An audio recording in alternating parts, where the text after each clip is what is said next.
Hello అండి, నా పేరు డాక్టర్ కారెడ్డి శ్రీధర్ రెడ్డి. నేను general and stapler surgeon in treatment range hospital, KPHB colony, Kukatpally. ఇవాళ మగవాళ్ళలో చూసుకుంటే కనుక చాలా వరకు ఈ పెనిస్కి సంబంధించిన అంగానికి సంబంధించిన ఇష్యూస్ చూసుకుంటే కనుక చాలామంది ఫైమోసిస్తో బాధపడుతూ ఉన్నారు.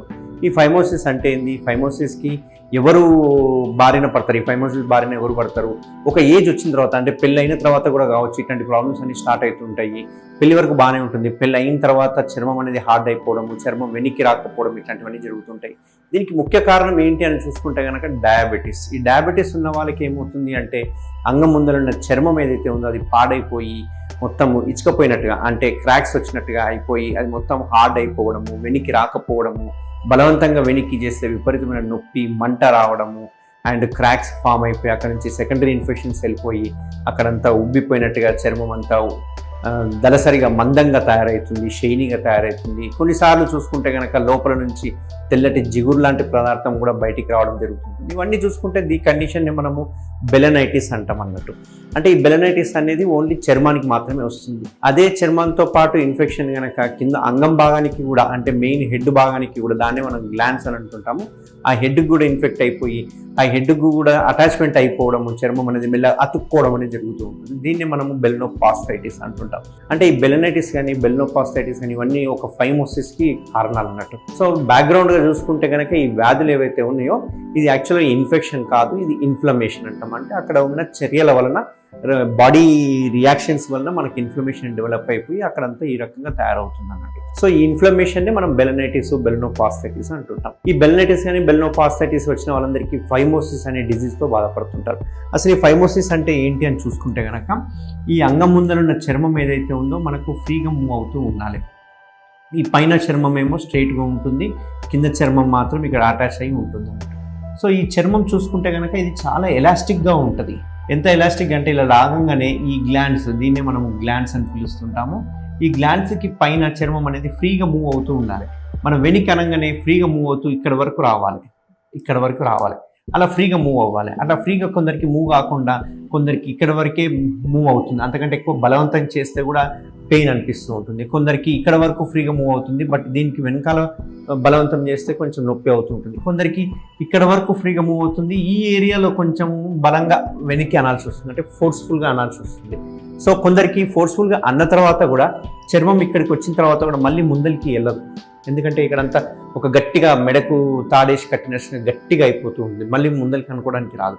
ఇవన్నీ నేను చెప్పేది అంగం చిన్నగా ఉన్నప్పుడు కంటే కూడా అంగస్తంభన అయినప్పుడు ఈ ప్రాబ్లమ్స్ అన్నీ స్టార్ట్ అవుతుంటాయి. దీన్నే మనం ఫైమోసిస్ అంటాం అన్నట్టు. సో ఈ ఫైమోసిస్ ఉండడం వల్ల ఏమవుతుంది అంటే రేపు కలిసినప్పుడు కానీ ఇంటర్కోర్స్ చేసినప్పుడు విపరీతమైన పెయిన్, నొప్పి రావడమే, అంతేకాకుండా కొన్నిసార్లు చర్మము పగిలి రక్తం కూడా కారుతుంటుంది. ఈ ఏరియా ఏదైతే ఉందో ఈ ఏరియాలో రక్తం కారడం కూడా మనం గమనిస్తుంటాం. ఈ ఏరియాని మనం ఫ్రెండునం అంటుంటాము. ఫ్రెండునం దగ్గర బ్లీడింగ్ అయ్యే అవకాశాలు కూడా ఉంటాయి అన్నట్టు. సో ఈ రకమైన ప్రాబ్లమ్స్ ఎవరిలో స్టార్ట్ అవుతాయి అంటే యంగ్ ఏజ్లో కాకుండా కొంచెం మిడిల్ ఏజ్ తీసుకుంటే 30, 35, 40 ఇయర్స్ ఏజ్ గ్రూప్లో చూసుకుంటే ఈ ప్రాబ్లమ్స్ ఎక్కువ కనిపిస్తూ ఉంటాయి. ఎందుకు అంటే బికాస్ ఆఫ్ షుగర్ వల్ల ఏమవుతుందంటే మూత్రం మనం పోసినప్పుడల్లా మూత్రంలో ఉన్న షుగర్స్ అన్నీ ఈ చర్మానికి అతుక్కోవడం వల్ల ఇక్కడ ఒక రకమైన ఇన్ఫ్లమేషన్ స్టార్ట్ అయిపోయి ఈ చర్మం అంతా పాడైపోతూ ఉంటుంది. అంతకుముందు చూసుకుంటే కనుక వీళ్ళకి చర్మం ఫ్రీగా మూవ్ అయ్యేది. ఎప్పుడైతే డయాబెటీస్ అటాక్ కాగానే వాళ్ళకి ఈ రకమైన ప్రాబ్లమ్స్ స్టార్ట్ అవుతాయి. చర్మం అనేది వెనక్కి మూవ్ కాదు. అంతకుముందు మంచిగా మూవ్ అయ్యేది, సడన్గా ఎందుకు మూవ్ కాలేదో ఎవరికి అర్థం కాదు. ఏదో ఇన్ఫెక్షన్ అయిపోయిందని భయపడుతూ ఉంటారు. దీనిలో కొన్ని రకాల ఇన్ఫెక్షన్ మనం నెట్లో చదువుతుంటే కూడా సిఫిలిస్ ఉందని, గనేరియా ఉందని చెప్పి, షాంక్రైడ్ ఉందని చెప్పేసి, హెర్పిస్ సింప్లెక్స్ వైరస్ ఉందని చెప్పి ఇవేవో చాలా చాలా కారణాలు కనిపిస్తాయి. బట్ ఫస్ట్ కారణం ఏది అని చూసుకుంటే కనుక డయాబెటీస్, షుగర్ అనేది దీనికి మెయిన్ ముఖ్య కారణం అన్నట్టు. సో ఈ షుగర్ వచ్చిన వాళ్ళకి ఏమవుతుందంటే ఈ చర్మం ఏదైతే ఉందో ఎలాస్టిసిటీ పోయి హార్డ్గా మూవ్ కావడము, బలవంతంగా మూవ్ కావడము, మనం ఎక్కువ ప్రెషర్ చేస్తే క్రాక్స్ ఫామ్ కావడము, తెల్లటి జిగురు లాంటిది ఇక్కడ ఏదైతే ఉందో ఇక్కడ తయారైపోయిన స్మెగ్మా ఏదైతే ఉందో ఆ స్మెగ్మా అంతా బయటికి రావడము, తెల్లటి జిగురులాగా రావడం ఇవన్నీ జరుగుతుంటుంది. సో దీనికి పర్మనెంట్ సొల్యూషన్ ఏంటి?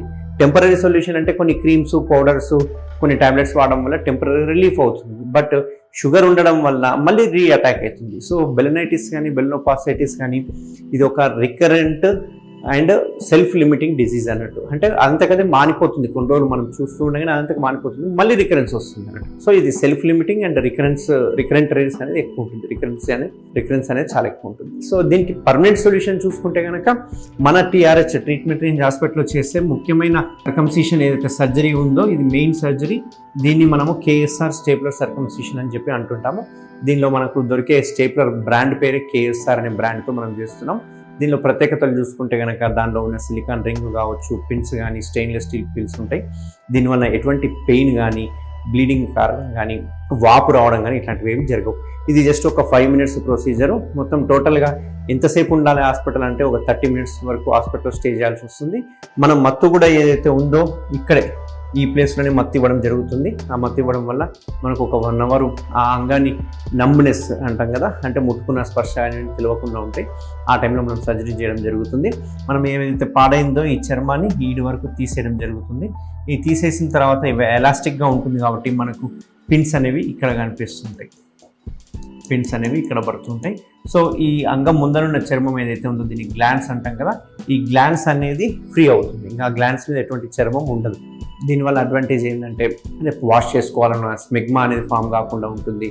అండ్ పైనుంచి కిందికి చర్మం అనేది ఫ్రీగా మూవ్ అవుతుంది కాబట్టి క్యాన్సర్ వచ్చే అవకాశాలు కూడా మనకు తక్కువ ఉంటాయి. సో ఈ రకమైన సిమ్టమ్స్ మీలో ఎవరికైనా ఉంటే కనుక మీరు డయాబెటీస్ ఫస్ట్ నిర్ధారణ చేసుకోవాలి. 95% పేషెంట్స్ చూసుకుంటే కనుక బెలనైటిస్ అనేది ఈ షుగర్ వల్లనే వస్తుంటుంది. సో షుగర్ ఉంది అంటే కనుక దానికి మనం ఈ సర్కంసిషన్ సర్జరీ చేసుకున్న తర్వాత షుగర్కి అంటే మన పరిస్థితులను బట్టి షుగర్ ఒకవేళ చాలా ఎక్కువ ఉందంటే కనుక ఫస్ట్ కొన్ని రోజులు డైట్ కంట్రోల్ చేసుకోవడము, వెయిట్ రిడక్షన్ చేసుకోవడం ఇట్లాంటివి చేసుకోవడము, అయినా కానీ తగ్గలేదు అనుకుంటే కనుక మనం ఇమ్మీడియట్గా మందులకు షిఫ్ట్ అయిపోవడం ఇట్లాంటివన్నీ చేసుకుంటూ ఉండాలి. సో మీకు ఎవరికైనా ఈ సిమ్టమ్స్ ఉన్నాయంటే దగ్గరలో ఉన్న సెంటర్లో షుగర్ పరీక్ష చేయించండి. మీకు కనుక షుగర్ ఉంది అంటే మీకు వచ్చిన వ్యాధి balanitis or balanoposthitis or phimosis. So ఎవరికైనా సిమ్టమ్స్ ఉంటే మీలో సర్కంసిషన్ కావాలి, KSR స్టేప్లర్ సర్కంసిషన్ కావాలంటే నేను తప్పకుండా అవైలబుల్గా ఉంటాను. సో నన్ను కన్సల్ట్ అవ్వండి. Thank you very much. Thank you Sridhar Reddy sir. Thank you doctor Sridhar Reddy sir. Thank you Sridhar Reddy sir. Thank you Sridhar Reddy sir. Thank you Sridhar Reddy sir. Thank you Sridhar Reddy sir. Thank you Sridhar Reddy sir. Thank you Sridhar Reddy sir. Thank you Sridhar Reddy sir. Thank you Sridhar Reddy sir.